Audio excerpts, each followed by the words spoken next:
BJP झूठे वादे करती है, 20 क्या वो तो हो सकता है 1000 वादे कर दे कि इनकी करनी और कथनी में अंतर है कि इस भ्रष्टाचारी जन विरोधी तानाशाही सरकार को हटाएं। शिक्षा सबसे बड़ा वरदान इस धरती के ऊपर है, तो हमने शिक्षा के ऊपर ज्यादा ध्यान दिया। नमस्कार, न्यूज बीन देख रहे हैं आप सभी के साथ मैं हूं शालू शर्मा। रेवाड़ी से कांग्रेस और प्रत्याशी चिरंजीव राव हमारे साथ में है। सर, न्यूज बीन पर आपका स्वागत है। धन्यवाद न्यूज बीन का सबसे पहले तो करना चाहूंगा।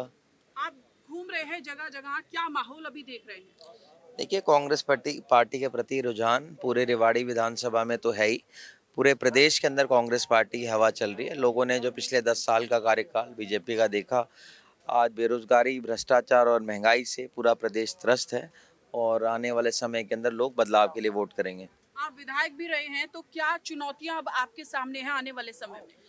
देखिए, विधायक होने के नाते मेरा जितना हो सका, चाहे कोई भी समस्या हो, चाहे रेवाड़ी की समस्या हो, धावड़ा की समस्या हो, गांव की समस्या हो, उसको हमने विधानसभा के पटल के ऊपर उठाया।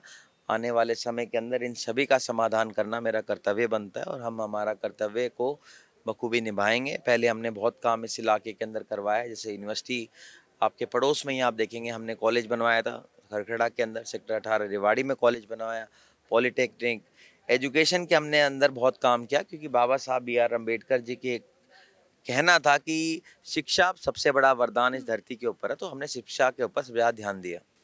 क्या बीजेपी के 20 वादे कांग्रेस के साथ घोषणा पत्र में जो उन्होंने किए हैं उस पर भारी पड़ने वाले हैं?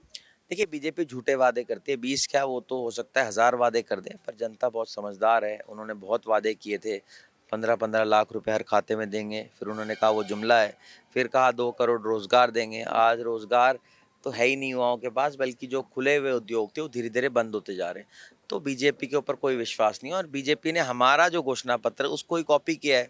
हमने जो बातें बुजुर्गों के लिए कही थी, महिलाओं के लिए कही थी, युवाओं के लिए कही थी, उसको उन्होंने देखकर अपना घोषणा पत्र बना दिया।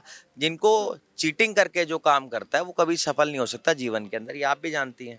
अच्छा, अग्निवीर को परमानेंट करने की बात उनकी तरफ से की गई है। अग्निवीर को परमानेंट नहीं कर रहे वो, अग्निवीर को तो वो 4 साल के लिए कह रहे हैं। हमारा उनसे सवाल ये है कि जब आप मानते हैं कि अग्निवीर योजना गलत है और आप कह रहे हैं हम हरियाणा के अंदर को उनको नौकरियां दे देंगे, तो आप उनको फौज में पक्की नौकरियां क्यों नहीं देते?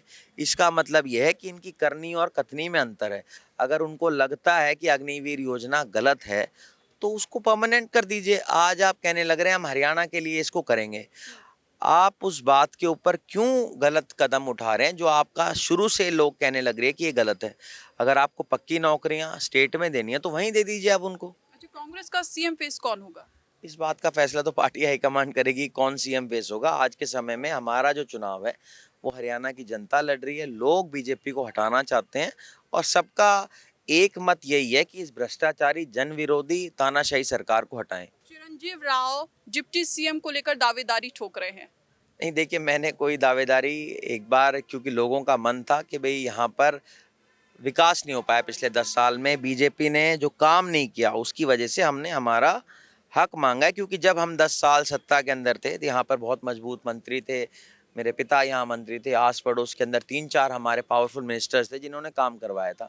हम हमारा हक मांग रहे हैं और मेरे आने के बाद मैंने अकेले नहीं, दीपेंद्र हुड्डा जी आए, सचिन पायलट जी आए, कल भूपेश बघेल जी आए, राज बब्बर जी आए, उन सब ने कहा कि अहम जिम्मेदारी मिलेगी।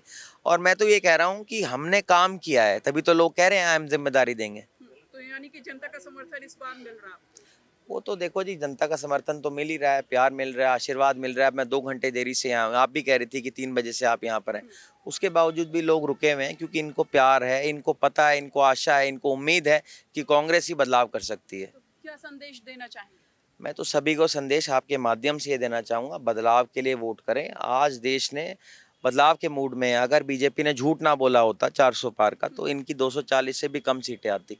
और आने वाले समय में जैसे 75 पार का तब नारा दिया था, अब की बार तो इनका 50 पार का भी नारा नहीं लगा पा रहे हैं। कांग्रेस की कितनी सीटें आ रही हैं? कांग्रेस पार्टी भारी बहुमत के साथ सरकार बनाने जा रही है। हम इनकी तरह नहीं बोलते कि हम 75 पार लेके आएंगे, हो सकता है हमारी 80 पार हो जाए सीटें, तो पर स्पष्ट बहुमत लेकर कांग्रेस पार्टी आएगी अब की बार। चलिए, बहुत शुक्रिया हमसे जुड़ने के लिए। तो पूर्ण बहुमत की सरकार इस बार हरियाणा में बनने जा रही है, ये बात चिरंजीव राव की तरफ से कही गई है। अपने सहयोगी अनूप के साथ मैं शालू शर्मा, न्यूज़ बीन के लिए नमस्कार।